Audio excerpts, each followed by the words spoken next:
Eu quero convidar você a abrir a sua Bíblia na Palavra do Senhor, no texto da Palavra de Deus, que se encontra a Epístola do Apóstolo Paulo aos Gálatas, capítulo o de número 6, a perícope que eu determinei para a nossa leitura. Perícope é o texto que estamos delimitando para a nossa meditação, é a partir do versículo 14, tá? Vamos ler até o versículo 17, Gálatas, capítulo 6, a partir do versículo 14. Por favor, mantenha a sua Bíblia aberta enquanto nós estivermos aqui fazendo a exposição da palavra do Senhor. Diz assim a palavra do Senhor: mas longe de mim gloriar-me, senão na cruz de nosso Senhor Jesus Cristo, pela qual o mundo está crucificado para mim, e eu estou crucificado para o mundo. Pois nem a circuncisão é coisa alguma, nem a incircuncisão, mas o ser nova criatura.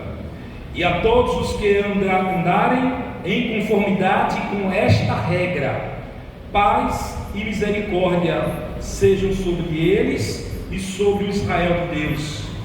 Quanto ao mais, ninguém me moleste, porque eu trago no corpo as marcas de Jesus. Que o Senhor Deus Todo-Poderoso aplique a mensagem preciosa do Senhor em nossos corações. O nosso tema hoje é: por que trago no meu corpo as marcas do Senhor Jesus? Queridos, a Epístola aos Gálatas, ela tem uma peculiaridade. O apóstolo Paulo, ele evangelizou estes irmãos, pregou a mensagem do Senhor Jesus, a mensagem da cruz, e esses irmãos foram discipulados por ele, aprenderam acerca das verdades eternas do Senhor e começaram a ter uma vida discipular. Porém, chegando outros ditos mestres, começaram a desviá-los da santa doutrina. É por isso que no capítulo 1, versículo de número 9, o apóstolo Paulo vai dizer a estes irmãos em Gálatas a seguinte expressão aqui, quando ele fala acerca da doutrina que tinha pregado para eles. Ele fala assim, versículo 9: como já dissemos, e agora repito, se alguém está pregando a vocês um evangelho diferente daquele que já receberam, que seja esse anátema. Então o apóstolo Paulo está lembrando aqueles irmãos que eles receberam um genuíno evangelho, a mensagem do Senhor Jesus, que não precisava de acrescentar mais nada. E aí ele dá esta palavra a esses irmãos, porque eles começaram a dar ouvidos a outros mestres. O que acontecia neste contexto aqui? O apóstolo Paulo, ele enfrentou um grande desafio com pessoas que desdiziam o que ele dizia. Você já passou por isto? Você ser colocado como um mentiroso? Você diz uma verdade e alguém, uma pura fofoca, diz o contrário do que foi dito ali? Pois bem, isso aqui estava acontecendo na situação com os irmãos aqui em Gálatas. Por isso o apóstolo Paulo redige esta epístola para chamá-los a atenção de voltarem para aquilo que na origem eles receberam a palavra do Senhor. Por isso que o apóstolo Paulo, ele vem exortando esses irmãos, a ponto de no capítulo 3 ele chega até a dizer assim: ó Gálatas insensatos, quem foi que os enfeitiçou? Não foi diante dos olhos de vocês que Jesus Cristo foi exposto como crucificado? E qual era a questão aqui, meus irmãos? A questão não era que os que eram contra o apóstolo Paulo, que assim é conhecido como os judaizantes, os judeus que queriam dizer que era preciso, além de crer em Jesus, fazer a circuncisão, fazer o pacto que é chamado Carat Berit, que era a iniciação na vida do judeu, ao 8º dia de nascido, ele fazia uma pequena cirurgia no órgão genital masculino, e ali ele passava a ser tido como filho de Abraão, filho da promessa, filho da lei. Mas só que o apóstolo Paulo aqui está pregando para pessoas que não eram judias, é chamado dos gentios, tanto é que ele é conhecido como o apóstolo dos gentios. O que significa isso? Os não judeus. E aí é nessa mesma epístola onde Paulo vai dizer que o apóstolo Paulo estava sendo este mensageiro dos gentios e Pedro dos judeus. E aí ele vai chamar os judeus de circuncisão e dos gentios de incircuncisão, e dizendo o seguinte, que o evangelho é suficiente para todos, não precisa inventar mais nada, o evangelho ele é suficiente. Então aqueles judaizantes, os que estavam trazendo essa mensagem contrária de Paulo, eles estavam dizendo: olha, vocês aceitaram Jesus, pronto, vocês precisam agora dar continuidade ao rito judaico, vocês precisam fazer a circuncisão, vocês precisam participar das festas judaicas, vocês precisam seguir a lei, seguir a Torá, os 5 primeiros livros do Antigo Testamento, que é para nós hoje. E aí eles começaram a ir para uma outra vertente, começaram a achar que precisavam fazer isso. É como se hoje alguém dissesse assim para vocês: olha, vocês são crentes em Jesus, vocês oram, vocês leem a Bíblia, pronto, vocês agora precisam acender vela, vocês agora precisam subir uma escadaria de joelhos, vocês precisam agora pegar um chicote com pontas de osso e se autoflagelar, ou seja, colocando outros elementos na fé cristã que não foi exigido por Jesus. A Bíblia diz que o fim da lei é Cristo. A finalidade da lei, o propósito da lei é levar as pessoas a conhecerem Cristo. E todo esse desenvolvimento teológico, o apóstolo Paulo fala aqui para esses irmãos, combatendo os falsos mestres, a falsa doutrina. E aí ele vai desenvolvendo todo esse seu argumento, e ele chega no capítulo 4, versículo 16 e diz: será que, por dizer a verdade, me tornei inimigo de vocês? O que estava acontecendo? O apóstolo Paulo estava de novo relembrando aqueles irmãos a mensagem genuína, o evangelho puro e simples. E muitos começaram a dizer que ele estava fora de si, começaram a duvidar de que ele de fato ele era um apóstolo, começaram a desdenhar do ministério dele. Alguns começaram a lembrar do passado dele, dizendo: como ele é apóstolo se ele perseguiu a igreja? Como ele é apóstolo se ele não está lá em Jerusalém com um colegiado dos apóstolos? Como é que ele é apóstolo se ele não fez isso, não fez aquilo outro? Começaram a tirar a credibilidade apostólica do apóstolo Paulo. Bem, irmãos, capítulo 5 ele fala da liberdade que temos em Cristo. Não estamos mais presos à lei, não estamos mais presos aos rudimentos da lei, estamos livres em Cristo Jesus. Não temos que voltar para uma vida antiga de falsa religiosidade, irmãos. Cristo nos libertou. Quando chega no capítulo 6, é o capítulo em que ele vai instruir esses irmãos como eles devem se comportar uns com os outros. E quando lemos a perícope que eu comecei aqui, o versículo 14, aí inicia para nós agora a nossa exposição. Paulo está agora saturado das mentiras, Paulo está saturado das falsas acusações. Não chega um momento que você fica assim: olha, é hoje, é tudo ou nada, não passa de hoje toda essa mentira que é dita ao meu respeito. E Paulo chega a esse momento aqui, quando ele diz: mas longe de mim gloriar-me, senão na cruz de nosso Senhor Jesus Cristo, pelo qual o mundo está crucificado para mim e eu estou crucificado para o mundo. Por que Paulo fala esta palavra aqui? Porque os judeus que estavam perseguindo Paulo começavam a se gloriar, dizendo: olha, nós somos os verdadeiros seguidores de Jesus, somos os verdadeiros e fiéis, porque nós estamos crendo em Jesus e estamos cumprindo a lei mosaica.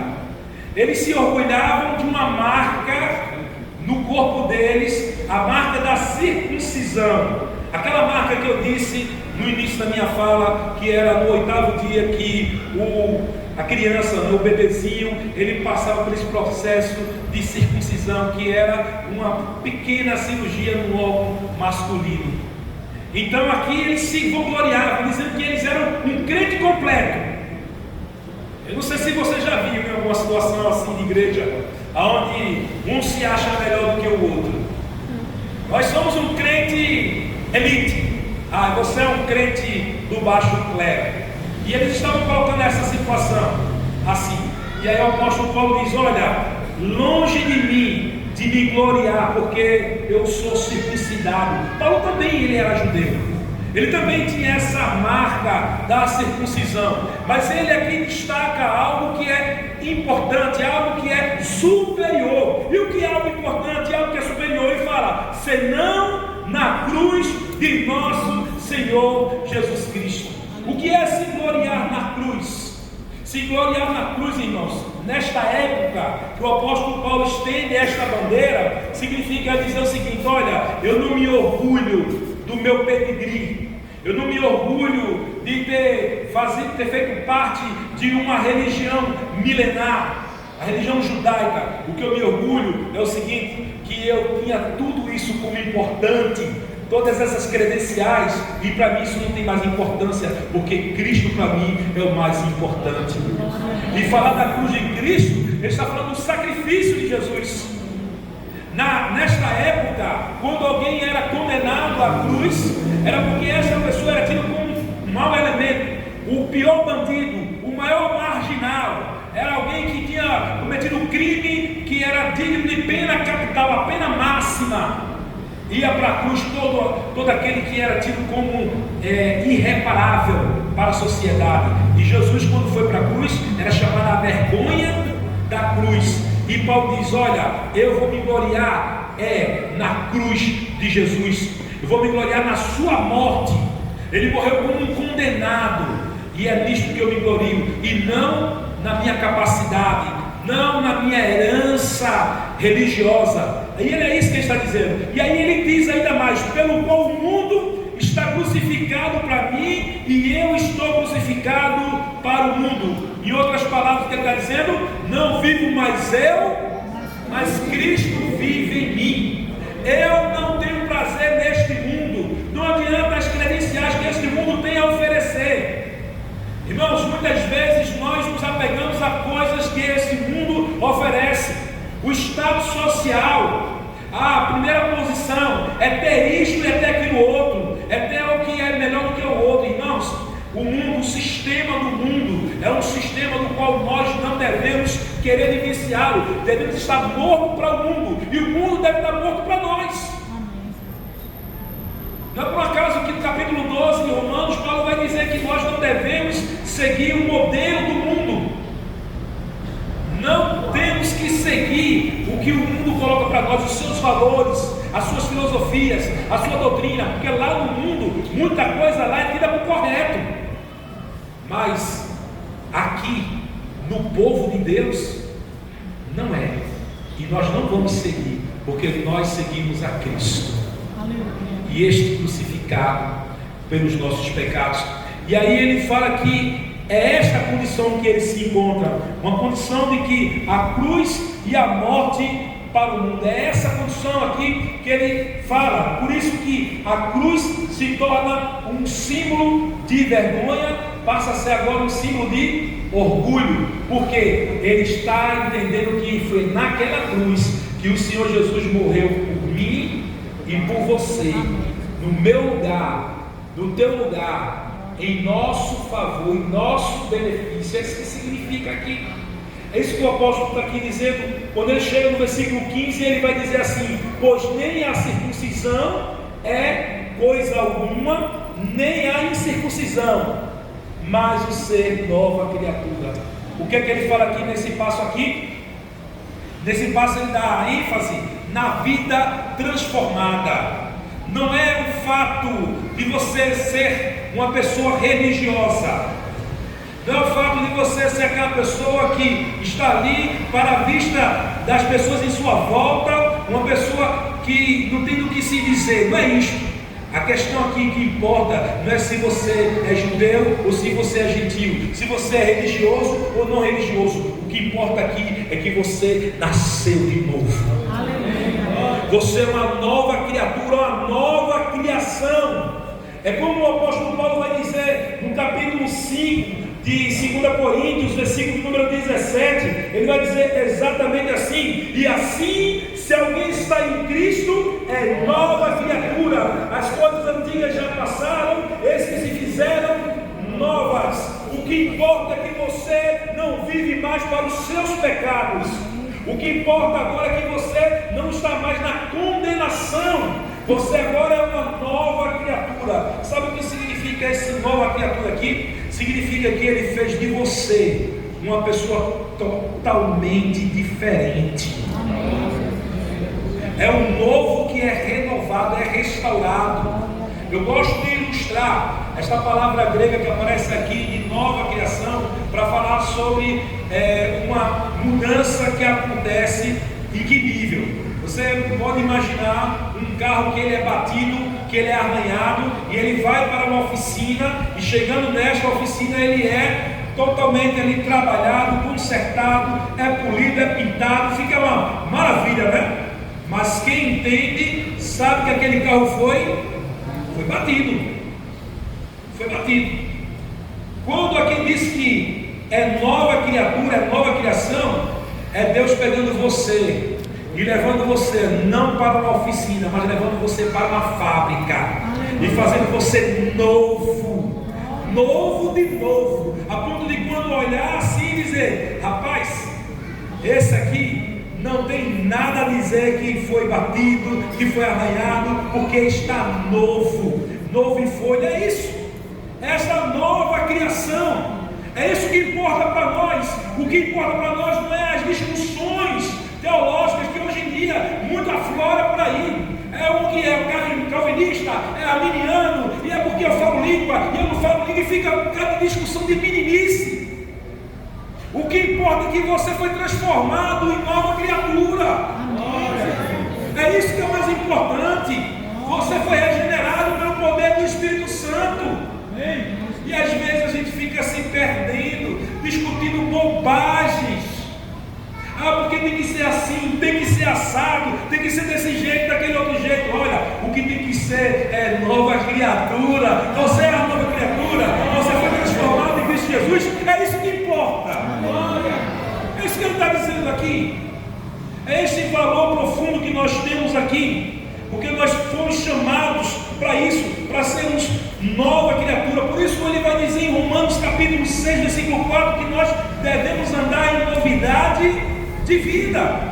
Está dizendo que é para andar discutindo um com o outro, falando mal um do outro? Não, é andar em novidade de vida, porque foi Ele quem nos transformou em nova criatura. Glória a Senhor Jesus. Versículo seguinte que estamos meditando aqui, versículo número 16, ele diz assim: e a todos os que andarem em conformidade com esta regra, paz e misericórdia seja sobre eles e sobre o Israel de Deus. Paz e misericórdia aos que andam segundo a regra. Olha, querido, quando ele está aqui colocando esta palavra, dizendo que a todos os que andarem em conformidade, de acordo com esta regra. A palavra regra que aparece aqui é a palavra grega que é canon. Cano significa vara, peça de medir, significa que ali existe um padrão. É quando nós falamos acerca da coleção de livros que temos na Bíblia, dizemos que é o cânon, dizemos que é a medida, que é o padrão de Deus para nós. Quando ele está dizendo aqui, esse padrão aqui que é colocado, esta regra, ele está dizendo assim: se você segue este padrão, se você segue esta medida, se você segue esta orientação, é isso que ele está dizendo. Ele vai dizer aqui que você está andando em conformidade com esta regra, você vai ver o que? A paz e misericórdia será sobre você e sobre todo Israel de Deus. Queridos, veja só, o padrão, a regra para nós é ser nova criatura. A regra para nós é crer que nós estamos crucificados para o mundo e o mundo está crucificado para nós. A regra para nós é que nós não vivemos o padrão do mundo, o modelo do mundo, vivemos o padrão de Deus. Vivemos conforme aquilo que Deus nos orienta. Nós não seguimos os nossos desejos, as nossas vontades. Hoje em dia existe este evangelho equivocado da vontade. Me deu vontade, me deu desejo. Não, que não viva mais eu. Olha só, eu tenho que trazer no meu corpo este morrer diário. Eu não tenho que viver para os meus desejos, para as minhas vontades. Eu tenho que viver para o Senhor Jesus. Esta é a regra, esta é a medida, este é o padrão. E aí, queridos, eu vou viver a paz. Jesus disse no Evangelho de João, capítulo 14, versículo 27, Jesus disse: deixo-lhes a paz, a minha paz lhes dou, mostrando que a paz de Deus é um dom para aqueles que permanecem fiéis a Ele. Somos chamados para essa paz, querido, não para a discórdia, não para a desunião.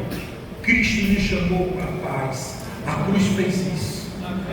Nós, esse viver em Cristo. O apóstolo Paulo está encorajando a igreja a viver em unidade. Se tem uma outra igreja também que ele encoraja a viver em unidade, é a igreja de Éfeso.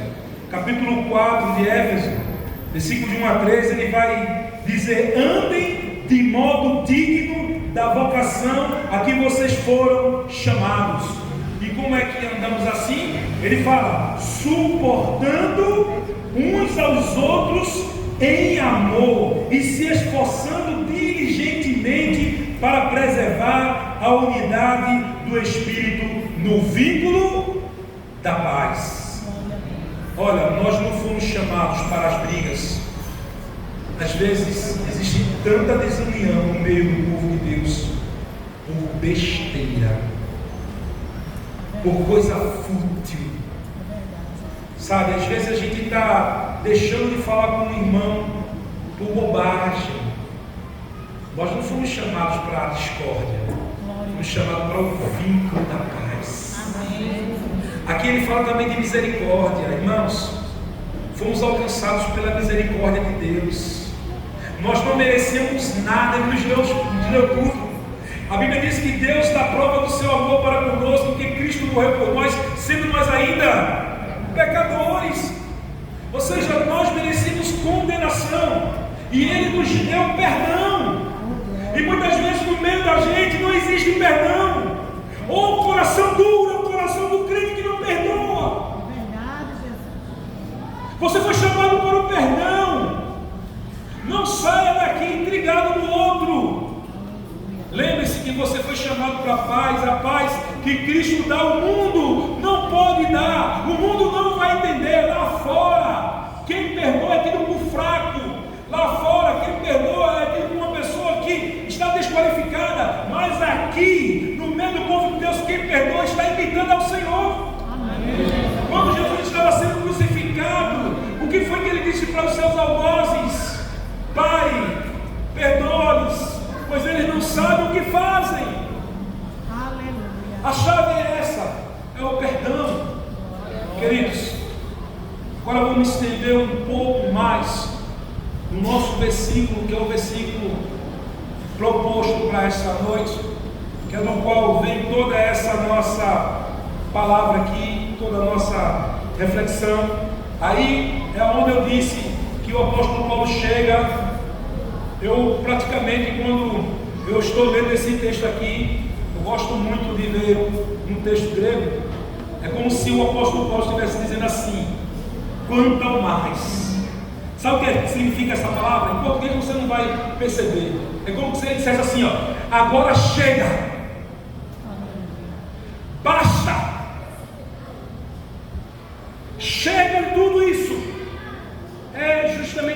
expressão: quanto ao mais, ninguém me moleste, ninguém me perturbe, ninguém venha mais trazer falsas acusações para cima de mim. Glória. Acabou.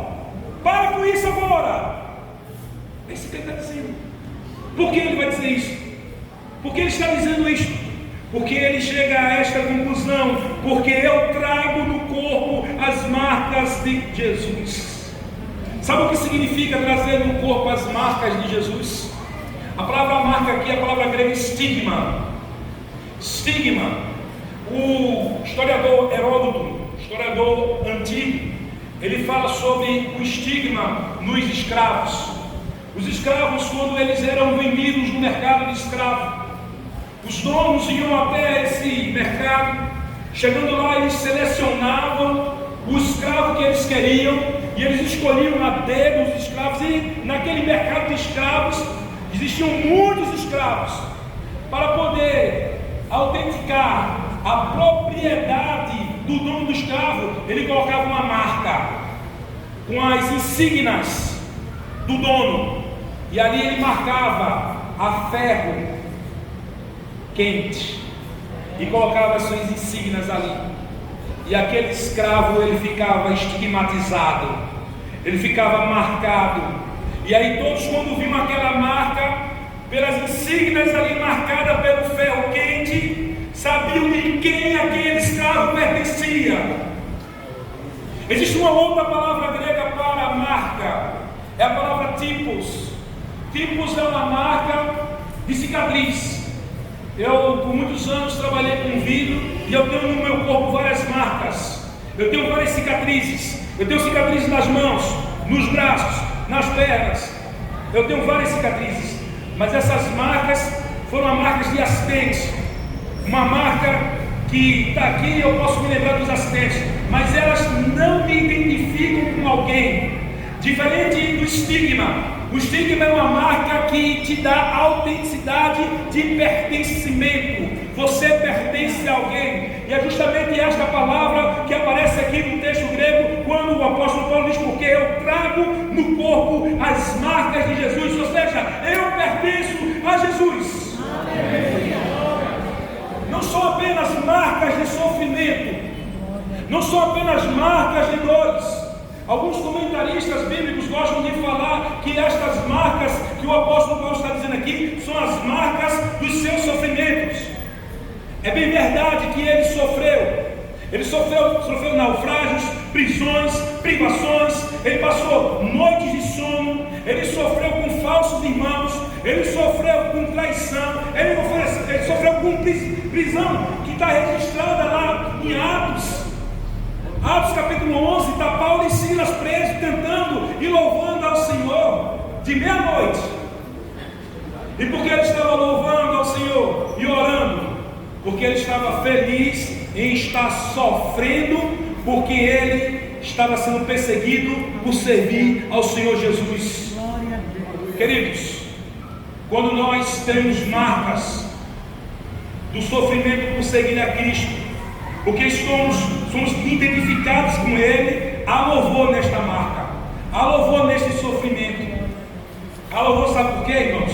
Porque nós estamos sofrendo pelo fato de servirmos ao Senhor. Hoje em dia, sabe o que acontece? Muita meninice no nosso meio, muita criancice, e as pessoas estão sofrendo pelas suas péssimas escolhas, estão sofrendo pelos seus próprios erros. E depois diz: é perseguição. Tem crente que não trabalha, meu Deus do céu. Você já ouviu alguém dizer: eu não quero fazer negócio com crente, eu detesto fazer negócio com crente? Tem muito crente que não trabalha e não dá testemunho, chega atrasado, faz corpo mole, mente, mata a mãe, mata o pai, mata filho, bota um bocado de gente doente porque chegou atrasado, fica botando atestado médico, dando testemunho equivocado ali. Você pensa que você não está sendo vigiado, não? Pois está. E aí, quando começa a ter pressão, aí vem pedir oração. Quero pedir oração à igreja porque eu estou sendo perseguido no trabalho. Mas não é perseguição, é porque você está dando um péssimo testemunho. Olha, diferente do que o apóstolo Paulo está dizendo aqui, quando ele está dando esse basta, quando ele está dizendo chega, olha, não me perturbe mais, não venho mais dizer churumelas para o meu lado. É diferente aqui, porque ele está dizendo: eu estou sofrendo porque eu pertenço ao Senhor Jesus. Eu tenho a marca de Cristo em mim, eu tenho as insígnias dele na minha vida, está marcado. Aí eu pergunto a você: por onde você passa, você é conhecido pelas insígnias do Senhor? Eu fico imaginando o pastor Altair, as insígnias de Jesus, JC, Jesus Cristo. Aonde você passa, será que as pessoas veem que você pertence a Jesus? Que você tem esta marca, a marca do JC em você? As pessoas veem a sua vida pautada nele? É justamente isso que o apóstolo está dizendo aqui. Ele está falando exatamente dessas marcas, marcas que identificam quem nós somos, marcas que mostram que nós temos uma vida transformada. Essas marcas, queridos, são marcas que identificam-nos com a cruz. Estas marcas são marcas que nos mostram que nós somos uma nova criatura, uma nova criação. Esta marca é que mostra a nossa capacidade de promover paz e de trazer misericórdia no meio do povo de Deus. Esta marca, queridos, é a marca que nós devemos carregar, porque nós fomos chamados para promover para o mundo inteiro que Jesus Cristo é Senhor. Esta marca que deve ser visualizada por todos, a marca do Senhor Jesus.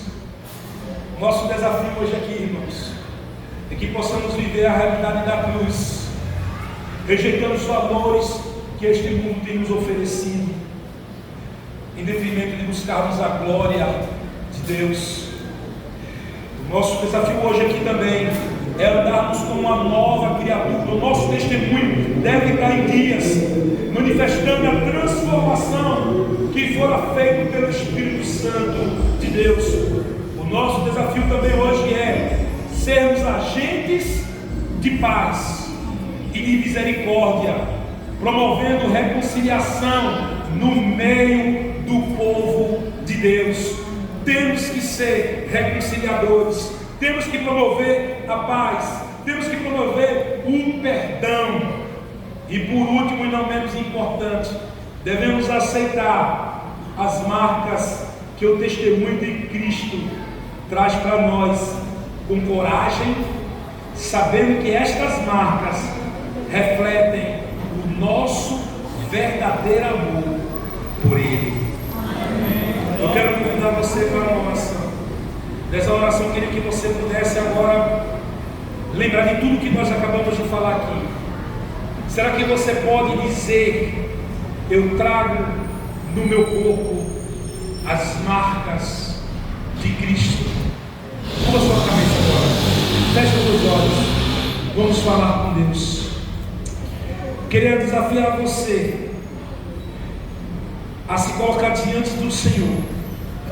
Eu não sei como você chegou aqui hoje, em que situação você se encontra, mas uma coisa eu sei, que você precisa fazer assim como o apóstolo Paulo, afirmar ou reafirmar na sua vida as marcas do Senhor Jesus, dando testemunho ao mundo da sua fidelidade a Ele. Como está o teu coração? Como está a tua vida? Será que você tem deixado a desejar nas marcas? Bem, se você reconhece que esta palavra hoje veio ao teu coração, eu quero convidar você a orar comigo. Queria pedir por gentileza a toda a igreja, olhos fechados. Isso é um momento difícil. Por que é um momento difícil? Porque o tal do crente, ele tem dificuldade em se humilhar, ele tem dificuldade de reconhecer os seus erros. Mas eu quero dizer a você: você não está entre inimigos, você está no ambiente familiar. Talvez você precise se derramar agora Quem sabe até deixar que as lágrimas molhem seu rosto. Mas você não pode deixar de restabelecer a tua comunhão com Deus. Ore assim comigo. Senhor Jesus, nesse momento eu me coloco diante de Ti, reconhecendo que tudo que Tu fizeste ali na cruz foi para me tirar desse mundo que não tem nada a ver contigo, foi para me renovar, para me fazer uma nova criação, foi para que eu pudesse ser agente da Tua paz e misericórdia, foi para que eu pudesse testemunhar que eu pertenço a Ti. Eu sou Teu, eu sou Teu, eu pertenço a Ti, somente a Ti eu me entrego totalmente a Ti, em nome de Jesus. Terminando esses olhos fechados, eu quero saber quem fez essa oração comigo. Faça assim, levanta a mão. Eu quero orar com você, corajosamente. Levanta a mão, fica com a mão estendida aí. Senhor Deus e Pai, Te apresento a vida de todos estes que corajosamente fizeram esta oração, fizeram a sua confissão, dizendo que necessitam, Pai, viver um testemunho fiel acerca do Senhor Jesus. Que o Senhor possa afirmar, que o Senhor possa, meu Deus, confirmar o pertencimento que eles têm para contigo, Pai. Eu peço a Tua bênção especial na vida de cada um deles, em nome de Jesus. Que Deus abençoe.